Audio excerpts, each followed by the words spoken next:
Vamos dar continuidade à nossa série de exposições em Mateus sobre o Sermão do Monte. Essa é a nossa 32ª exposição e dentro do Sermão do Monte nós temos de forma mais específica estudado o Pai Nosso, né? Tem sido a nossa 4ª temporada. Essa é a nossa 7ª exposição da 4ª temporada, que é o Pai Nosso. Nós vamos dar continuidade lendo o que está em Mateus, capítulo de número 6, versículo 10. Para contextualizar, eu vou ler com você a partir do versículo 9 e nós vamos parar no versículo 10, tá bom? Diz assim a palavra do Senhor: Portanto, orem da seguinte forma: Pai nosso que estás no céu, santificado seja o teu nome. Venha o teu reino, seja feita a tua vontade, assim na terra como no céu. Nós temos estudado, cada uma das partes dessa oração, que nós também já denominamos aqui como oração do discípulo, A oração do Pai Nosso, ela também é chamada como oração do discípulo, porque ela é aquela oração que o discípulo tem que se sentir, na capacidade de fazê-la.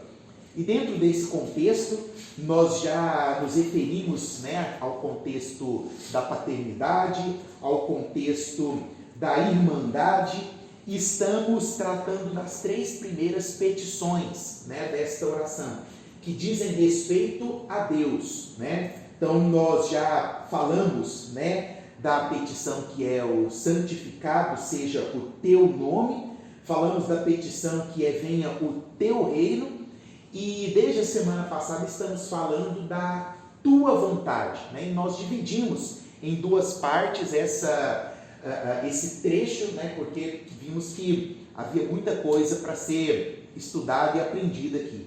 Dentro do contexto, de seja feita a tua vontade, assim na terra como no céu, na semana passada nós abordamos esse trecho de forma mais sistemática, E dentro dessa teologia sistemática, desse contexto, nós falamos de algumas premissas que existem na Bíblia e que nós precisamos entender para entender a Bíblia como um todo. Por exemplo, nós falamos dos paradoxos que existem na Bíblia, E eu deixei muito claro que o paradoxo não significa contradição, Quando a Bíblia nos apresenta paradoxos, ela não está se contradizendo. E nós mencionamos alguns desses paradoxos. Um deles nós mencionamos na canção, És Deus triuno. O que é o Deus triuno? É um Deus que é 3 pessoas numa só.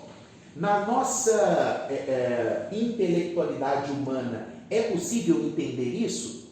Não tem como, é impossível, tentarmos compreender isso, Assim como nós falamos, por exemplo, da verdade que é a soberania de Deus e a responsabilidade do homem sobre os seus atos.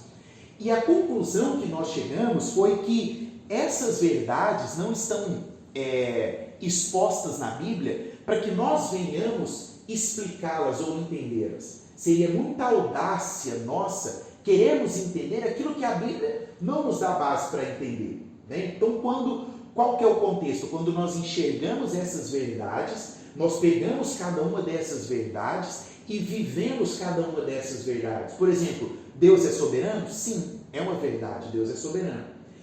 Eu sou responsável pelos meus atos? Sim, eu sou responsável pelos meus atos. E eu tenho que aprender a conviver com essas 2 verdades.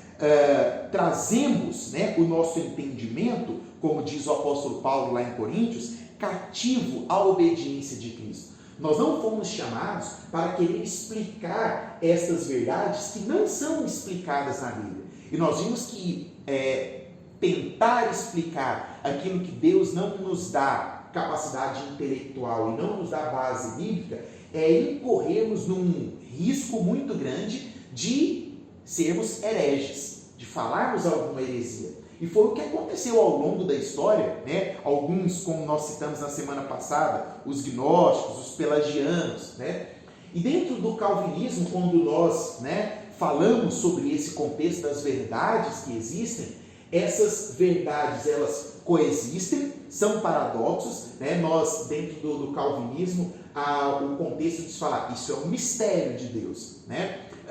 Um antinômio, né? O que são os mistérios? São coisas que nós olhamos para a Bíblia e você vira a Bíblia de capa a capa e você não encontra uma explicação dentro da nossa lógica humana. Isso vai ter explicação um dia? É um dilema para nós? É. Mas para Deus é dilema? Não é. Não é, porque quando nós estivermos na glória, Deus nos dará abertura intelectual para olharmos para isso e falar, nossa, era tão simples, né? E nós não entendíamos. Por quê? Porque Deus é muito maior em intelectualidade do que toda a sua criação. Então, quando nós olhamos para alguns desses contextos, nós não precisamos ter medo em falar, olha, isso é um mistério. A Bíblia não me dá base para explicar esse mistério. E como que eu convivo com esse mistério? Debaixo de uma obediência. Porque isso é fazer a vontade de Deus.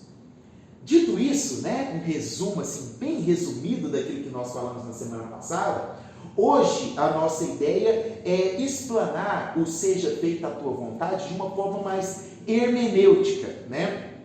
Tentando convergir essa vontade na terra e no céu com aquilo que nós já estudamos dentro dessa oração. Uma outra dificuldade que às vezes o cristão pode ter, né, e que as pessoas que estão fora do cristianismo sempre têm, é entender o que é o reino de Deus.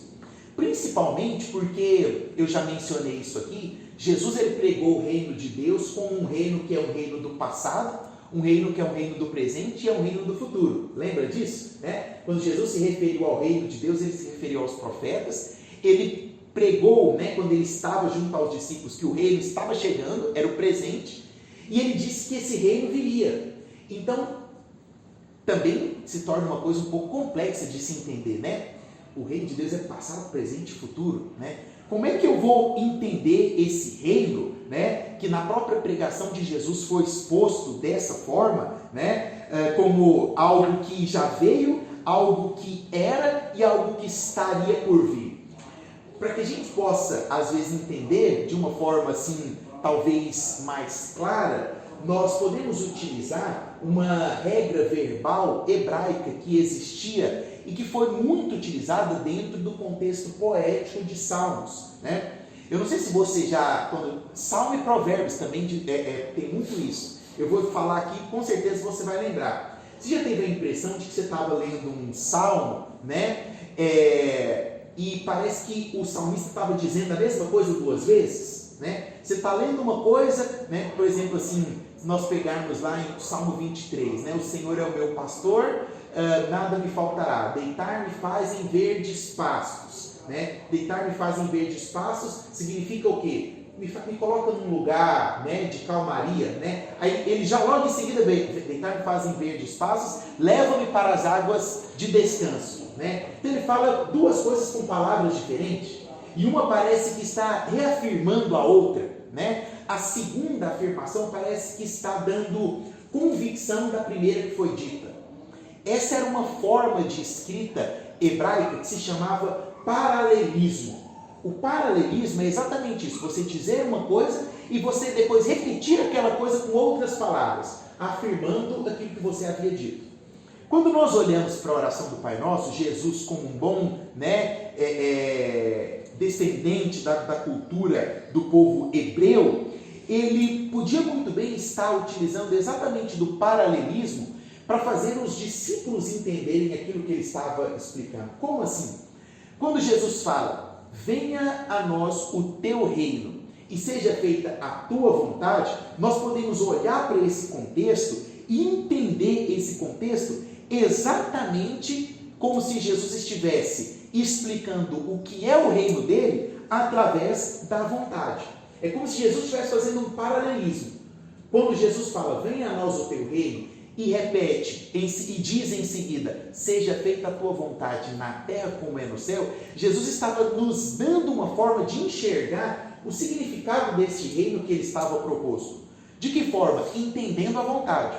Quando nós entendemos a vontade na terra como no céu, nós entendemos o que é então o reino de Deus que ele acabou de dizer. Então, se nós perguntássemos, por exemplo, para Jesus, né? Bom, o que é o reino? Respondendo de acordo com a continuidade da oração do Pai Nosso, nós poderíamos dizer que o reino é uma sociedade na terra, onde a vontade de Deus se faz exatamente de maneira tão perfeita como ela já é no céu. Aí você fala, uma boa explicação, né, sobre o reino de Deus. Uma sociedade aqui na terra, onde a vontade de Deus está sendo feita de forma perfeita como ela já é feita lá no céu. Mas isso nos dá base para uma segunda pergunta. A pergunta é, bom, essa vontade perfeita já está sendo feita nos nossos dias? Qual é a sua resposta?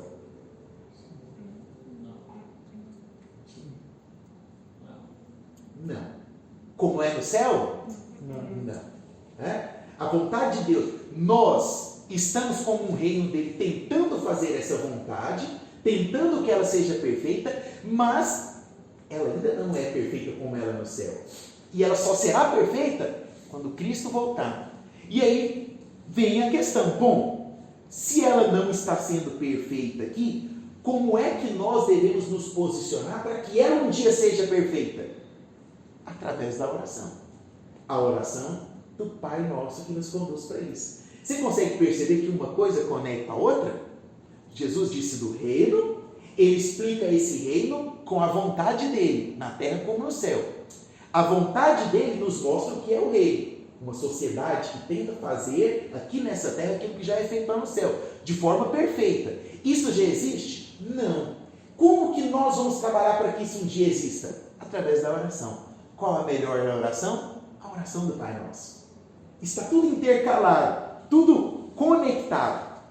Quando nós olhamos para esse reino, ele é uma definição, quando nós estamos falando de reino, né? A oração do Pai Nosso, eu já disse isso, ela é uma oração plural, né? Porque ela está falando, vem a nós, né? Pai Nosso. Ela é uma oração plural. Agora, há um detalhe aqui, quando nós olhamos para o reino. O reino de Deus, ele, de certa forma, ele é plural, porque envolve todos nós que estamos aqui, mas esse reino, ele também é singular, no sentido de ser pessoal. Esse reino que é pessoal, ele tem muito a ver com a atitude do meu coração, com a minha submissão. Eu só consigo viver um reino plural quando eu entendo esse reino na minha singularidade. Quando eu entendo que esse reino, ele passa pela minha vida pessoal, ele passa pela minha vida devocional, ele passa pelo meu coração e principalmente, o reino de Deus, ele passa pela minha submissão. Não existe como implantar o reino de Deus, nenhum reino, né?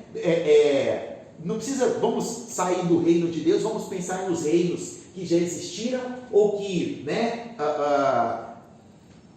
se dizem socialistas e são implantados hoje, né? Os reinos hoje, vou pegar um reino, não vou ir para os extremos dos, né, que vai dar pano para manga para discussão, não, né? Vamos pegar um reino assim bem categórico, vamos pegar o reino inglês, exatamente, né? Bem democrata, né? Não vamos falar de outros por aí, não.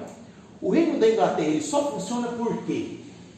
Porque a submissão àquele reinado. A partir do momento em que aquela sociedade não se enxergar mais submissa à hierarquia de governo que existe, do parlamento, da família real, o que vai acontecer com o reino inglês? Se dissolve. Antes de pensar num reino plural, eu preciso olhar para dentro de mim e falar assim, eu estou sendo submisso a esse reino de Deus pelo qual eu tenho orado? Dessa forma, eu repito duas frases que nós já dissemos aqui. A primeira delas, de João Calvino, é tarefa da igreja dar visibilidade a um reino invisível. Como igreja, nós só vamos dar notoriedade ao reino que nós estamos querendo, né? Nós somos irmãos, né? Nós só vamos dar notoriedade a esse reino quando houver submissão em nossos corações. E, consequentemente, né? De que forma, eu me pergunto, eu vou dar visibilidade a esse reino? Através das mídias sociais, né? Através da divulgação hoje, né? Do reino de Deus, divulgação da igreja, divulgação das atividades da igreja? Não. O pastor Michael Green nos responde: pois oração não é informar a Deus aquilo que ele ainda não sabe, nem procurar mudar a mente de Deus. Oração é a adoração submissa da criatura ao seu Criador. Ou seja, isto é reino de Deus, uma adoração submissa da criatura ao Criador. Quando nós temos essa atitude de adoração submissa, nós estamos dando visibilidade a uma igreja que é invisível. Você consegue entender que não se trata de nós, não se trata das nossas capacidades, né? Não se trata do quanto nós vamos divulgar a igreja, do quanto nós vamos evangelizar. Não que eu esteja indo contra. Nós precisamos divulgar as obras da igreja, nós precisamos evangelizar, tudo isso são ordenanças. Mas o princípio para que o reino de Deus possa ser estabelecido é uma adoração submissa. Nas palavras de William Barclay, no seu comentário de Mateus, ele diz o seguinte: as palavras mais importantes do mundo, na minha opinião, são: seja feita a tua vontade. Porque quando nós aprendemos a dizer isto, nós estamos andando no caminho certo. Enquanto nós não entendemos isso, né, e talvez tenha sido por isso que Deus tenha nos dado assim 2 quinta-feiras para, né, aprendermos o que é a vontade, o que é o seja feita a tua vontade. Enquanto nós não entendemos isso, nós estamos batendo cabeça, chicoteando ali, né, no caminho, sem trilhar o caminho do peregrino. Por quê? Porque existem tons diferentes em dizer ou em orar esta oração, principalmente nessa parte do seja feita a tua vontade. E eu separei pelo menos 4 tons desse, 2 negativos e 2 positivos, que nós precisamos entender, para que a nossa oração seja ajustada no tom correto, né? É tão bom quando a gente consegue entrar no tom certinho da música, né? Ou melhor, né? Você já teve em algum lugar e a pessoa não entrou no tom certo, aí você fica, né? Parece que dá. Ou não foi nem a pessoa, né? O guitarrista entra no solo errado e você rapidinho, né? Até quem não é bom de ouvir já percebe um negócio errado aí, né? Da mesma forma, a nossa oração ela tem que ter o tom certo, o Lá maior espiritual, né? Para chegar aos ouvidos de Deus. Vamos começar primeiro pelos tons errados. Primeiro tom errado do seja feita a tua vontade é orar o seja feita a tua vontade no tom de derrota. Sabe qual é o tom de derrota do seja feita a tua vontade? Né? Tentei, estudei, não passei no concurso, tentei, né? Prestei o vestibular para o curso que eu queria, não passei, já é a 5ª vez que eu presto. Então, ó Deus, seja feita a tua vontade mesmo. O tom do derrotismo, né? O tom do tem mais nada a perder mesmo, então, ó, seja feita a tua vontade. Esse tom é errado, né? É o tom do é a única coisa que sobrou mesmo, né? Então, já que sobrou mesmo, ó Deus, seja feita a tua vontade. Não é e nunca será a forma correta de nos posicionarmos em oração e orarmos para que a vontade de Deus seja feita. Nós não podemos pedir para que a vontade de Deus seja feita com tom de derrota. Em segundo, eu não posso orar para que a vontade de Deus seja feita com um tom de ressentimento. Tem muito isso, né? Tem um escritor, um poeta inglês, né, que escreveu certa vez que os homens sentem em suas costas o pisar dos pés de ferro de Deus. Será que esse cara estava magoado e chateado com Deus? Né? Será que ele estava meio revoltadinho? Com certeza, né? Para escrever um absurdo desse daqui, o ressentimento e a amargura, né, às vezes nos levam a orar exatamente dessa forma. Deus, nem me importo mais, seja feita a tua vontade. Ó Deus, o Senhor é quem determina, não é o Senhor quem determinou todas as coisas? O Senhor não é o Deus que fica aí mexendo com a gente como se a gente fosse fantoche? Faz tua vontade então, né? O tom de ressentimento, né? O tom que beira, né, a arrogância, o tom de amargura, porque achou que e geralmente esses tons, seja o tom de derrota, né, e o tom de ressentimento, você sabe quando que eles surgem no coração da pessoa? Como uma brecha para o inimigo, porque estava orando de forma errada, orando achando que a oração dele tinha a capacidade de mudar o plano de Deus. E aí ele descobre que a oração dele não tem esse poder, que o plano de Deus é soberano. E aí o que acontece? Vem o ressentimento, vem a brecha para o inimigo. Ao invés de aprender, né? Poxa, eu orei, não aconteceu conforme eu queria, significa que a vontade de Deus era outra. Então será que não sou eu que tenho que mudar a minha forma de orar? Mas existem pessoas que, ao invés de pensar dessa forma, ela acaba dando brecha para o inimigo e começa a se amargurar, se ressentir. Qual é o próximo passo? O próximo passo é se amargurar com a liderança, com o pastor dela, com a igreja e pensar, esse lugar já não está mais bom para mim. As pessoas ficam me olhando, de rabo de olho, não vou ficar mais nessa igreja não. Agora, em contrapartida, existem dois tons que devem ser o nosso lá maior da nossa oração. Existem alguns tons que devem permear, que devem ser a harmonia do nosso seja feita a tua vontade. Quais são eles? Primeiro, eu preciso orar o seja feita a tua vontade com o tom de segurança na sabedoria de Deus. Pensa comigo, quando seu carro estraga a suspensão, Júnior, você faz o quê? Aonde? No mecânico. Né? Quando estragou o ar-condicionado aqui da sua casa, se eu perguntar para o Caio que ele vai te soltar, ele vai arrumar, né? Não é? Mas eu vou perguntar para ele assim, só, Caio, quando estraga o ar-condicionado, aí você desmonta e não dá conta de arrumar, você fala assim, eu acho que seria mais grave do que eu pensava, o que você faz? Você chama um técnico, né? Pesquisou no YouTube, não deu certo, né? Chama um especialista em ar-condicionado, né? Quando Bia, né? Você está com aquela dor de dente insuportável, o que você faz? Vai no dentista. Vai no especialista, né?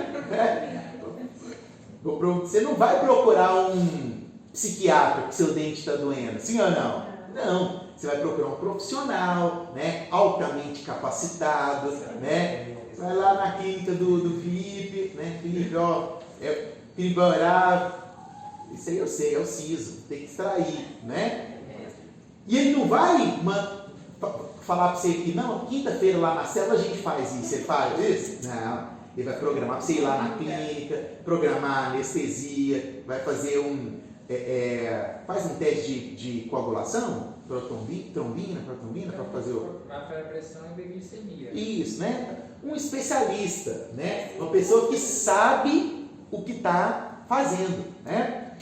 Considerando isso, né? Se quando meu carro estraga eu procuro um especialista no amortecedor, né? E é interessante porque se, por exemplo, assim, estragou, né, a suspensão, você vai lá, aí ele olha para você, Júnior, e fala assim, olha, a suspensão direita, a gente pode até dar uma ajustada aqui, você ainda pode andar com ela, mas a esquerda você tem que trocar.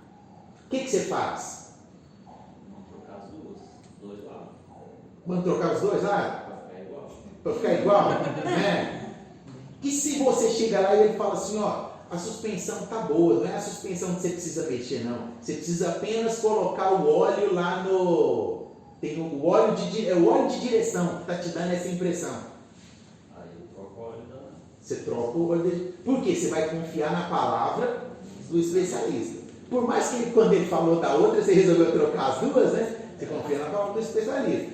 Se o Felipe virar para você e falar assim, ó, tem que ir lá no consultório. Você vai falar assim, não, lá na célula, quinta-feira nós estamos lá. Você vai falar isso? Não vai, porque ele sabe o que ele está fazendo, né? Deixa eu te contar uma coisa.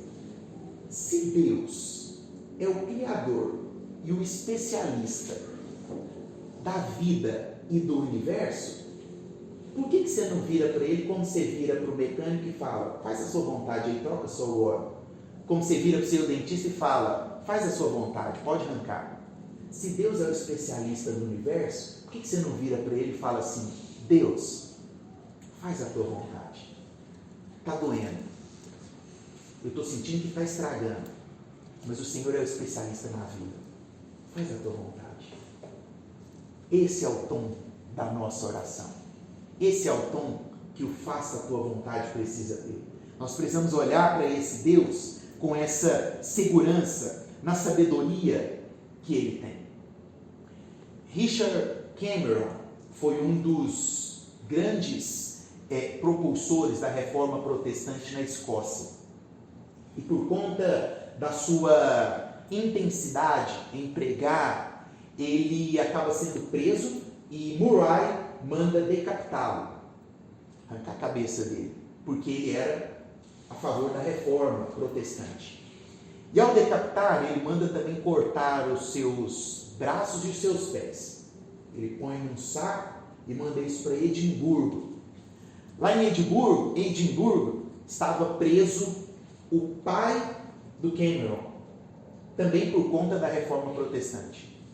Murray manda levar o saco lá na prisão onde o pai dele estava e manda o pai dele abrir o saco. Quando o pai dele abre o saco, ele fala, olha o que está aí dentro e diga-me o que é.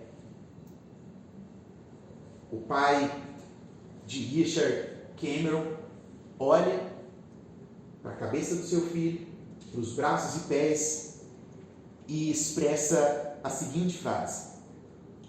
Quando Murray pergunta, você conhece de quem são esses braços? De quem são esses pés? Ele diz, conheço-as muito bem. São de meu filho, meu amado filho.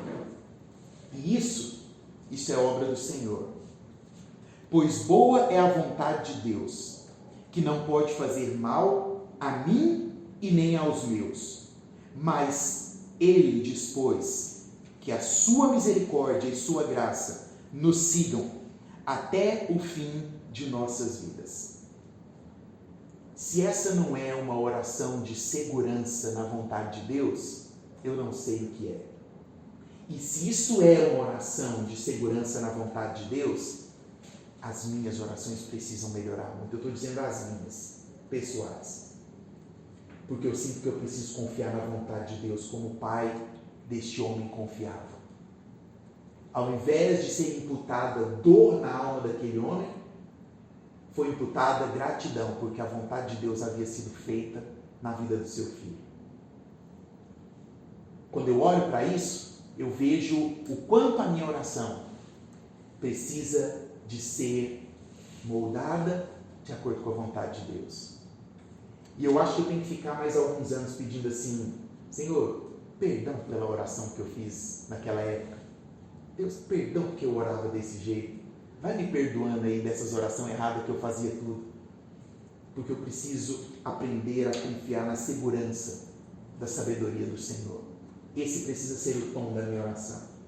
E por último, o último tom que a nossa oração precisa ter é o tom de segurança no amor de Deus. Deus, Ele não é um Deus determinista e zombador. Ele é soberano. Ele é soberano e reina sobre todas as coisas. Isso é um fato. Deus é soberano.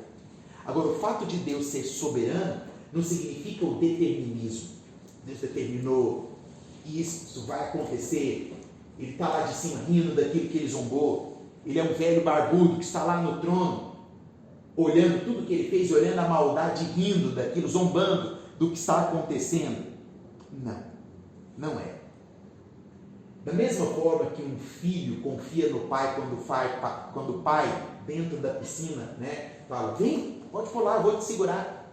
O filho não pensa duas vezes. O filho confia na palavra daquele pai. Por quê? Porque o filho ama aquele pai. É assim que deve ser o tom da nossa oração. Confiar em um Deus que não está lá em cima zombando e nem determinando as coisas de forma aleatória, mas num Pai que fez todas as coisas e que nos ama e que por isso permite que algumas coisas aconteçam conosco. Tem um romance, eu ainda não, na verdade eu deixei para ler ele depois dos Miseráveis de Victor Hugo, e Os Miseráveis, né, se você sabe, demora muito. Mas é a minha próxima leitura, né, quando eu terminar lá Os Miseráveis. É uma leitura de Thomas Hardy, que é um romance, né, que se chama Tess of the D'Urbervilles. Na verdade é uma história de uma garota que se chama Tess. É um romance da vida dessa garota. E assim, eu vou te dar o spoiler do final, tá? Eu já sei o spoiler, vou te contar o spoiler do final. Mas mesmo assim, leia, né? A história dessa garota, ela é uma garota camponesa que os pais mandam para a cidade para que ela pudesse mudar de vida. Eles mandam para que ela pudesse encontrar os seus parentes, de sobrenome Tess, e ao encontrar esses seus parentes, ela possa ter uma vida melhor. E ela vai, é uma história assim, é um romance com muito sofrimento, na verdade. Ela sofre muito nesse período todo dela, e ela encontra ali um que se dizia parente por causa do sobrenome que era igual. E esse que se dizia parente dela acaba aproveitando dela e desonrando aquela garota. Ela fica totalmente perdida por conta disso, porque a única coisa que ela tinha de valor era a sua própria honra. E agora ela já não tinha mais nada. E a história, ela parece que vai ser redimida, porque aparece um cara na história, que é o Angel, e ele tinha, pela capacidade intelectual e inteligência dele, ele tinha tudo para funcionar como a pessoa que iria salvar aquela garota e redimir aquela garota. Mas quando chega assim, no momento de maior decisão, ele pula do barco. E ele não é responsável pela redenção, pelo resgate daquela garota tão sofrida e tão magoada. E aí, o spoiler é a última frase do livro, né, que eu vou te contar. A última frase do livro, né, escrita por Thomas Hardy, é a seguinte. Ele diz assim no final do livro, abre aspas: o presidente dos imortais tinha então terminado de divertir-se com a garota Tess. Você imagina de quem que ele está falando? Você imagina a mágoazinha que existia no coração dele? O presidente dos imortais havia então terminado de divertir-se com mais uma, que era a garota Tess. E assim o livro encerra. Deixe-me te dizer uma coisa. Esse foi o livro de Thomas Hardy, mas não o nosso. O nosso livro não se encerra com essa frase. O nosso livro se encerra com a frase que começa a nossa história. Porque Deus amou o mundo de tal maneira que deu o seu Filho unigênito, para que todo aquele que nele crê não pereça, mas tenha a vida eterna. Esse é o meu Deus. Não é um Deus que joga dados. Não é um Deus que olha para a impunidade e permanece o mesmo. O meu Deus é o Deus que não permite que a minha história termine como uma história de desastre. O meu Deus é um Deus que não permite com que a minha história permaneça como ela está. O meu Deus é o mesmo Deus de Romanos, capítulo 8, versículo 36, que diz que aquele que não poupou o seu próprio Filho, quem dirá a nós, não nos dará a Ele todas as coisas? Este é o Deus que eu creio. E é por isso que a minha oração, todos os dias, será repleta de amor e de gratidão à soberania e à sabedoria dEle, dizendo: Senhor, seja feita na minha vida a tua vontade, aqui na terra, como ela é nos céus. Vamos orar? Senhor Deus, soberano e eterno Pai, nós oramos pela tua vontade, a tua vontade que é boa, a tua vontade que é perfeita, a tua vontade que é agradável. Nós oramos aqui, ó Deus, porque reconhecemos que a nossa vontade precisa estar conciliada à sua. Ó Deus, o que seria de nós se as orações que fizemos ano passado, mês passado, fossem todas realizadas de acordo com o nosso propósito, de acordo com a nossa vontade? Mas graças a tua vontade que é soberana, muitas de nossas orações não foram realizadas.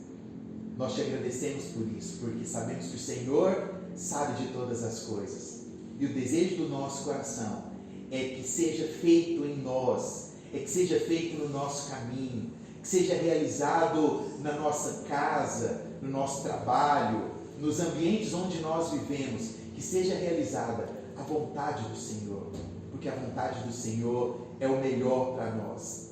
Nos dá a capacidade de compreender, ó Deus, quão soberano Tu és. Nos dá a capacidade, ó Deus, de orar clamando pela Tua vontade com pureza em nosso coração. Nos dá, ó Deus, capacidade de entender que o Teu reino, ele começa com a submissão do nosso coração. E essa submissão do nosso coração precisa passar, ó Deus, por um entendimento real do que é a Tua vontade. Nos ensina a viver o Teu reino, ó Deus, em nosso coração, para que assim nós possamos compartilhar o Teu reino com aqueles que estão ao nosso redor.